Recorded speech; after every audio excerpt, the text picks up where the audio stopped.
다음 소식입니다. CJ 대한통운 소속 택배 노동자가 지난 5월에 이어 또 숨졌습니다. 광주에서 40대 택배 기사가 갑작스럽게 숨지는 일이 있었습니다. 14일 날 하루 휴식을 할 수 있는 시간을 가질 수 있다는 거에 대해서 왜 조금 더 빨리 이런 일, 이렇게 쉴 수 있는 시간을 가질 수 없었을까라고. 택배를 시작하고 8년 만에 처음으로 이들과 여행 간다고. 다음 날 아침에 깨웠는데 애들 아빠가 죽어 있었습니다. 지금 일하고 계신 분들을 위해서 많이 바뀌었으면 좋겠습니다. 올해 택배 노동자의 과로사가 확인된 것만 벌써 5번째입니다. 사회적 공감대를 통해서 8월 14일을 택배 없는 날로 정하긴 했습니다만 휴식이 끝난 후 늘어날 택배 물량을 생각하면 마음 편히 쉴 수도 없는 상황입니다.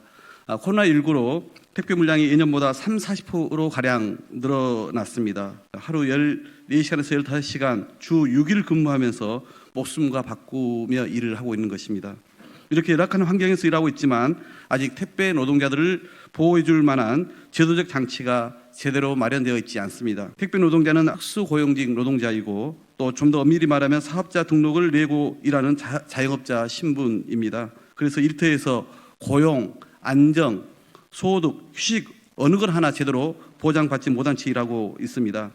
이러한 택배 노동자의 열악한 노동 환경을 개선하기 위해 저는 지난 20대 국회에서 생활물류 서비스 산업 발전 법안을 발의했습니다. 급증하는 택배, 퀵 서비스, 음식 배달 같은 생활물류 서비스를 하나의 산업으로 규정하고 택배, 소화물 배송 노동자들이 좀 더 안정적이고 안전하게 일할 수 있는 환경을 만들도록 하는 내용을 담았습니다. 새벽부터 시작되는 물류 작업에 대한 인정과 보상, 법적 근거 없이 운영되고 있는 택배 대리점 관리 감독의 문제, 고용과 안전을 위한 4대 보험 가입의 문제 등에 관한 내용을 담고 있습니다. 안타깝게도 이 법은 20대 국회에서 야당과 관련 업계의 반대의 벽을 넘지 못했지만 21대 국회에서는 제대로 된 생활물류 서비스 산업 발전 법안을 반드시 통과시킬 수 있도록 최선을 다하겠습니다.